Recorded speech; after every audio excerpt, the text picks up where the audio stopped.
សួស្តីបងប្អូនទាំងអស់គ្នាជួបជាមួយអ្នកគ្រូជាមួយនឹង limit រៀង0 ករណីមួយថ្មីមួយទៀតចាយើងមកឧទាហរណ៍គំរូលេខ1ចាយើងមាន limit x ខិតទៅរក1នៃ1លើ1ដក x ដកឲ្យ3លើ1ដក x ការ៉េចាយើងបើយើងចំនួនមើលទៅយើងឃើញថាយើងមានកន្សោម2តែតម្លៃដូចពីគ្នា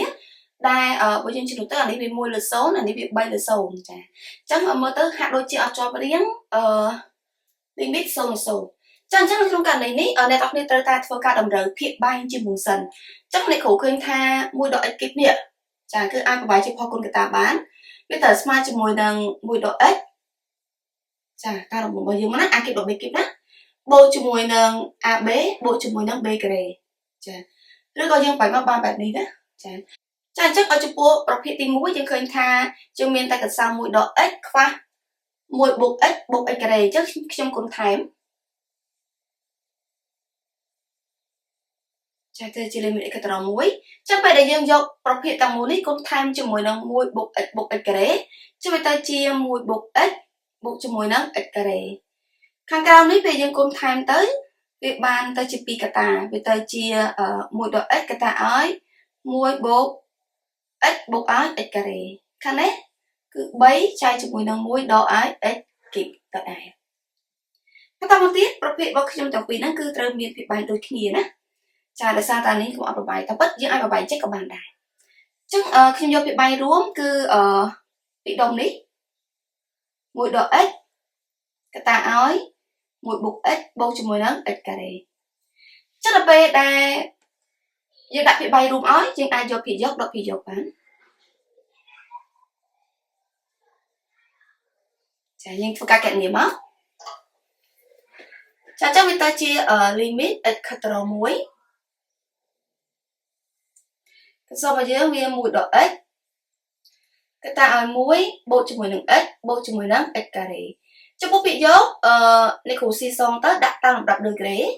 វាទៅជាសល់ x ការ៉េបូក x ជាមួយដក3នេះនៅសល់ដក2ចាអញ្ចឹងកន្លែងនេះពេលដែលយើងជំនួសភាសាទៀតអ្នកទាំងគ្នានឹងជាប់រៀង0 0ចាជ្រុលលេខ1ចូលមកណានឹងបាន0ហើយពីបានក៏បាន0ដែរអញ្ចឹងបន្តមកទៀតបើសិនជាវាជាប់រៀង mid រៀង0 0ហើយអញ្ចឹងយើងប្រើតាមក្បួនរបស់យើងខាងនោះគឺយើងត្រូវដាក់ជាផគុណកតាអញ្ចឹងចំពោះករណីភាគយករបស់យើងនេះយើងមាន x ការ៉េបូក x ដល់2អញ្ចឹងអ្នកគ្រូយកវាមកខ្វែង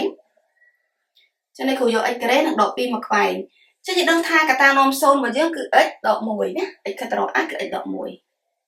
ចឹងយើងផ្ដើមគុណអញ្ចឹងបើយើងចង់បាន x ការ៉េយើងមាន x យើងគុណថែម x ណាបើយើងមានដក2យើងមានបើយើងមានដក1យើងចង់បានដក2តើយើងគុណថែមនឹង2ចឹងន័យថាកន្សោមភាគយករបស់យើងវាត្រូវស្មើជាមួយ x ដក1កតាឲ្យ x បូក2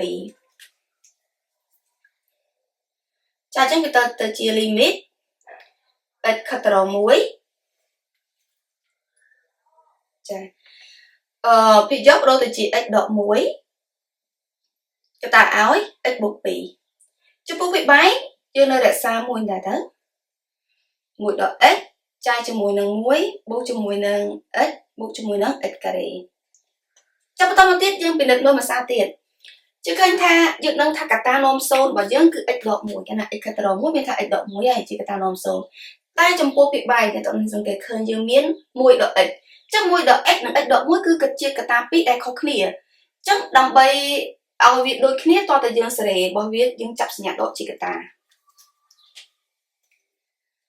ចាអញ្ចឹងវាទៅជា limit x ខិតទៅរក1អញ្ចឹងខ្ញុំចាប់សញ្ញាដកណាចំពោះភាគយកខ្ញុំទុំដែរសិន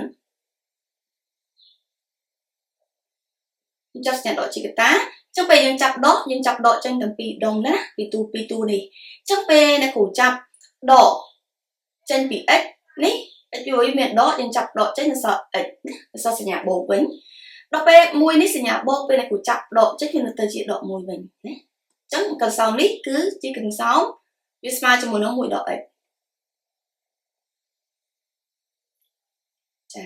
បន្តមកទៀតយើងឃើញថាយើងអាចសម្រួលបានហើយយើងសម្រួលចោលទៅ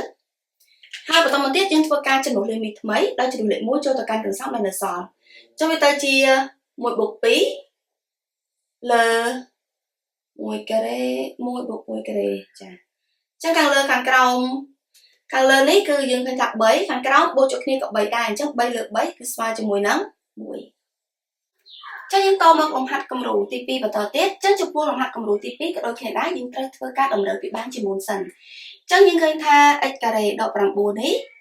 បើយើងប្របែកជាផលគុណកតាវាត្រូវចូលរូបមន្ត a ការ៉េដក b ការ៉េណាចឹងវាត្រូវស្មើជាមួយនឹង a ដក b កតាឲ្យ a បូក b ឬក៏ x ដក3កតាឲ្យ x បូក3ចាអញ្ចឹងយើងឃើញថាចំពោះប្រភេទទី1ប្រភេទទី1នេះយើងឃើញថាយើងមានតែ x ដក3ឯងអញ្ចឹងយើងខ្វះ x បូក3អញ្ចឹងយើងគុំថែមមកគុំថែមជាមួយនឹង x បូក3វាបែងយើងគុំថែមដូចគ្នាដែរចាចំពោះកន្លែងនេះខ្ញុំទុកទៅដែរចាំបន្តមកទៀតគឺយើងអាចដាក់វាបែងរួមបានហើយចាអញ្ចឹងវាបែងរួមរបស់យើងគឺ x ដក3កតាឲ្យ x បូក3ចំពោះវាយកយើងយកវាយកដកវាយកណាចុះវាទៅជា x បូក3ដកឲ្យ6ចាអ្នកទាំងនេះកណនាសិនមក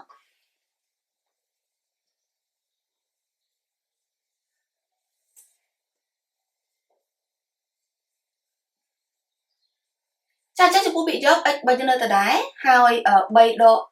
6នេះឃើញសល់ដក3ចាអញ្ចឹងពេលកន្លែងនេះពេលដែលយើងចំនួនភាសាទៀតគឺវាជាប់រៀង0 0